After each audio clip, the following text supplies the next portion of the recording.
கேட்டது ஃபஸ்ட்டு நான் தான் சார். அதுக்கும் வீடியோ எவிடன்ஸ் இருக்குது. நம்ம ரொம்ப ப்ராப்பராக உட்காந்து தான் சேரில் அவங்க இப்படி உட்காராங்க, நான் இங்கே உட்காடுறேன், அந்த எவிடன்ஸும் இருக்குது. ப்ராப்பராக கேட்குறேன், நீ என் தங்கச்சி என்ன நம்மளோட தங்கச்சியை நீங்கள் என்ன மெசேஜ் பண்ணீங்க? ஃபஸ்ட்டு அவங்க வந்து நான் மெசேஜே பண்ணலன்னு சொன்னாங்க. அதுக்கப்புறம் நான் சொன்னேன், நான் திருப்பி மறுபடியும் இது எப்போ நடந்துச்சுன்னா அவங்க வந்து 9:45 இல்லைனா 9:40 அவங்களே வந்து வெளியில் போய் பியர் வாங்கிட்டு வந்து நான் டேபிளில் வச்சுடுவேன். டேபிளில் வச்ச உடனே நான் வந்து போய் உட்காந்துட்டு நான் விஷ்ணு கிட்ட நான் இந்த கான்வர்சேஷன் நான் ஸ்டார்ட் பண்ணுறேன். ஸோ குடிக்கிறதுக்கு ஃபஸ்ட்டு டைமே இல்லை. அந்த பாக்ஸோடு அப்படியே நான் டேபிளில் வச்சுட்டு அப்படியே நான் போய் உட்காந்துட்டு பேச ஆரம்பித்தோம். யாருமே வந்து அவனை வந்து அந்த அளவுக்குலாம் வந்து சித்திரவாதம் பண்ணல. நம்ம அந்த மாதிரி ஆளுங்களும் இல்லை. இது வந்து கொஞ்சம் தவறி ரொம்ப ரொம்ப வைரல் ஆயிடுச்சு. இது நம்மளுக்கும் வந்து ஆக்சுவலாக தாங்க முடியல. இது வந்து வெளியில் வரணும், ஒரு நல்லபடியாக வெளியில் வரணும். இந்த கான்வர்சேஷன் நம்ம மரியாதையாக தான் ஸ்டார்ட் பண்ணோம். அவன் மட்டும்தான் மரியாதை இல்லாமல் பேசி நம்மளை வந்து தூண்டி விட்டு நம்ம மேலே அந்த ரியாக்ஷன் கூட வந்து வர வச்சாங்க. இப்போ நம்ம அவ்வளோ மாரி நம்ம எதுக்கு வந்து விட்டுருக்கணும்? நான் வந்து 1 கோடி கேட்டேன்னா நான் எதுக்கு அவனை வீட்டுக்கு அனுப்பிச்சணும்? நான் எதுக்கு அவன் ஒய்ஃப் கூப்பிட்டு நான் ஃபோன் திருப்பி கொடுக்கணும்? அவங்க ஒய்ஃப் வந்து வெளில வர வரைக்கும் இந்த உண்மை வந்து ஒன் சைடடாக தான் இருக்கும். ஒரு நாள் அவங்க ஒய்ஃப் வருவாங்க, அவங்க ரெடியாக இருப்பாங்க. அவங்க வரும்போது எல்லா உண்மையும் வரும். அது எனக்கு நம்பிக்கை இருக்குது, என்னோடய ஃப்ரெண்ட்ஸ் குரூப்புக்கு நம்பிக்கை இருக்குது. இந்த சிச்சுவேஷனில் கூட ஒரு பொண்ணு மேட்டரில் வந்து நீ முழுசாக மாட்டி நீ இது வந்து ஒரு கடத்தல் கேஸாக நீ வந்து மாற்றுறது மிகப்பெரிய தப்பு. இது மேனிப்புலேஷன். இவன் இதுதான் பண்ணுறா எல்லாத்தையும். அதுவும் நான் இன்னொரு விஷயம் நான் சொல்ல விரும்புகிறேன். அந்த வீடியோ நம்ம வந்து ரெக்கார்ட் பண்ணும்போது நம்ம அவனை அடிக்கவே இல்லை. அவனே தான் கை வந்து இங்கே மேலே அப்படியே வந்து போடுறான். அதுக்கு சைட்லேயும் வீடியோ அதுவும் சப்மிட் பண்ணியிருக்கோம் சார். அதுவும் சப்மிட் பண்ணியிருக்கோம். ஸ்ட்ரைட்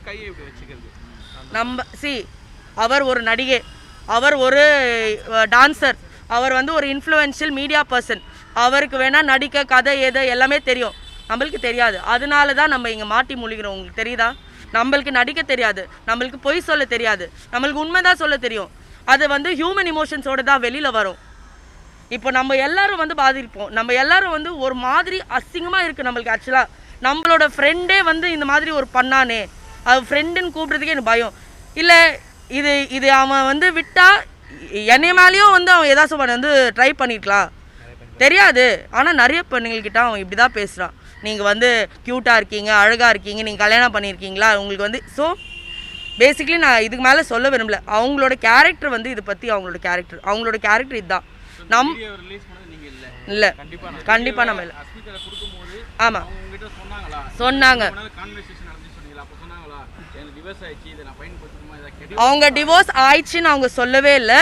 இப்போ தான் வந்து நான் வந்து இப்போ டிவோர்ஸ்க்கு அப்ளை பண்ணணும், உலகத்தில் யாருமே என்னை நம்ப மாட்டாங்க, நான் வந்து இப்போ ப்ரெக்னெண்ட்டாக இருக்கேன், எனக்கு முடியல, நிறையா நான் கண்ணால் அந்த ஈஸ்டர் டே அவங்க கூட ஸ்பெண்ட் பண்ணது நான் உண்மையாக அவங்களும் வந்து என்னை எதுவுமே மெரிட்டில் எதுவுமே இல்ட்ரீட்லாம் பண்ணல. ஆனால் ரொம்ப வலியில் இருந்தாங்க. அவங்க இன்னும் 3 வீக்ஸில் வந்து பர்த் கொடுக்க போகிறாங்க. உங்களுக்கு புரியுதா? அவங்க பிரெயின் கூட வந்து இப்போதைக்கு யோசிக்கிறதுக்கு நேரம் இல்லை. அந்த டைம் நம்ம என்ன நினச்சோன்னா, சரி இவங்கக்கிட்ட நம்ம ஒப்பாடிச்சிட்டோம், இவங்களே பார்த்துப்பாங்க நினச்சி தான் நம்ம போலீஸ்க்கு போகல. ஆனால் எப்போ வந்து இது வந்து ரொம்ப ரொம்ப ஃபாஸ்ட்டாக ரொம்ப ராங்காக போகுதுன்னு தெரிய உடனே நம்ம பிரியதர்ஷினி மேமை கால் பண்ணி அவங்கக்கிட்ட பேசி அவங்கக்கிட்ட நம்ம வந்து ஸ்டார்டிங்லேருந்தே டச்சில் இருக்கோம். நம்ம ஜஸ்ட் வெயிட் பண்ணியிருந்தோம், விஷ்ணு வந்து ஏதாச்சும் சொல்லுவாங்களா, இல்லைனா இது விட்டுடலாமா. ஏன்னா நம்மளோட தங்கச்சியோட ஐடென்டிட்டிக்காகவும் பயந்து, நம்மளோட ஐடென்டிட்டிக்காகவும் பயந்து, ஏன்னா எல்லோரும் பசங்க வந்து வெளியில் அப்ராடில் ஒர்க் பண்ணுறாங்க, எல்லாருக்கும் வந்து அப்ராட் போகிறதுக்கு வந்து இன்ட்ரெஸ்ட் இன்ஃபேக்ட் ஒரு பையன் வந்து யூகேயில் ஒர்க் பண்ண, ஒரு பையன் வந்து பைலட், எல்லோரும் வந்து ஒர்க் பண்ணுறோம். உங்களுக்கு புரியுதா? இந்த மாதிரி சிச்சுவேஷனில் இறங்குறதுக்கு நம்மளுக்கு இன்ட்ரெஸ்ட் இல்லை. ஆனால் இது ட்ராக் பண்ணது வந்து நம்ம உண்மையாக விஷ்ணு அஷ்மிதா 2 பேரும் வந்து நம்ம நம்பலானால தான் நம்ம நம்பணும் சார். அதான் சார் உண்மை, நம்ம நம்பணும். டேஸ் ரொம்ப டிலே ஆயிடுச்சு. எனக்கு இப்போதைக்கு தெரில சார். இது வரைக்கும் எனக்கு தெரில சார். இது வரைக்கும் என் மைண்ட் செட் எப்படின்னா, அவங்க புள்ளத்தாச்சியாக இருக்காங்க, அவங்களோட ஸ்டோரி அவங்க டைமில் அவங்க ப்ராமிஸ் பண்ணி வச்சுருக்காங்க, அவங்களோட ஸ்டோரி அவங்க ரெடியாக இருக்கும் போது அவங்க வந்து சொல்லுவாங்கன்னு. இதுக்கும் அவங்க கோஹெட் கொடுத்துருக்காங்க. நீங்கள் வந்து உங்களோட ப்ரொடெக்ஷனுக்காக நீங்கள் என்ன பண்ணுமோ நீங்கள் பண்ணுங்கன்னு சொல்லியிருக்காங்க.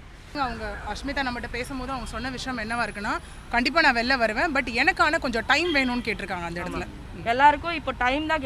அதுக்குனால தான் சார் நம்ம வெயிட் பண்ணோம். 1 கோடி என்கிட்ட பணம் இருக்கு நெருங்கிடுச்சு, அதனால தான் அவங்க வந்து இந்த பணத்தை வந்துட்டு வாங்குறதுக்கு தான் இனிமேல் ட்ராப் பண்றாங்க, அதனால தான் இத்தனை நாள் வீடியோ இல்லாம திடீர்னு வீடியோ வெளியிட்டு என்ன மிரட்டுறாங்க, இந்த குற்றச்சாட்டு எடுப்பாங்க. இதுக்கு அவங்க கொடுப்பாங்க. என் மேலே தான் சார் வச்சிருக்காரு 1 crore கேட்டேன்னு சொல்லிட்டு இருக்கு. அதுக்கு என்கிட்ட அவரு இன்வெஸ்ட்மெண்ட்டு 50 lakhs 60 lakhs அவர் கேட்டிருக்காரு. அதுக்கான எவிடன்ஸ் என்கிட்ட இருக்குது. அப்படி இருக்கும் போது நான் கேட்கணும்னு அவசியம் இல்லையே என்கிட்ட அவர் தான் இன்வெஸ்ட்மெண்ட் கேட்டிருக்காரு, அவர் பிஸ்னஸுக்கு எல்லாமே என்கிட்ட அது எல்லாமே ப்ரூஃப் இருக்குது. நான் கேட்கணும்னு அவசியம் இல்லை. பேக்ரவுண்ட் செக் வேணால் சொல்லுங்கள். ரகுநாத் என் பேக்ரவுண்ட் செக் என்ன வேணால் பண்ணிக்கோங்க. இன்னும் எனக்கு நெசசரி இல்லை கேட்கணும்னு. ஆக்சுவலாக நம்ம எல்லாரும் கிட்ட இதுதான் நம்ம ரெக்வெஸ்ட் பண்ணுறோம். லீகலாக நம்ம ஆக்ஷன் எடுக்கிறோம். பேக்ரவுண்ட் வெரிஃபிகேஷன் பண்ணுங்கள். நம்ம எல்லாரும் நான் ரைட்ஸ் கொடுக்குறேன். நீங்கள் ப்ளீஸ் நம்ம யார் ஏது நீங்கள் எனிவே நேம் எல்லாமே வெளில வந்துச்சு. இப்போ கூட நான் ஏன் மூஞ்சி காமிக்க மாட்டேன்னா அது என்னோட சேஃப்டிக்காக மட்டும்தான். அவன் காமிச்சது தப்பு. ப்ரெஸ்ஸுக்கு அவன் அது அதுக்கும் நான் கேஸ் ஃபைல் பண்ணுவேன். நான் என்ன சொல்லுவேன்னா நீங்கள் வெயிட் பண்ணுங்கள், எவிடன்ஸ் வருது.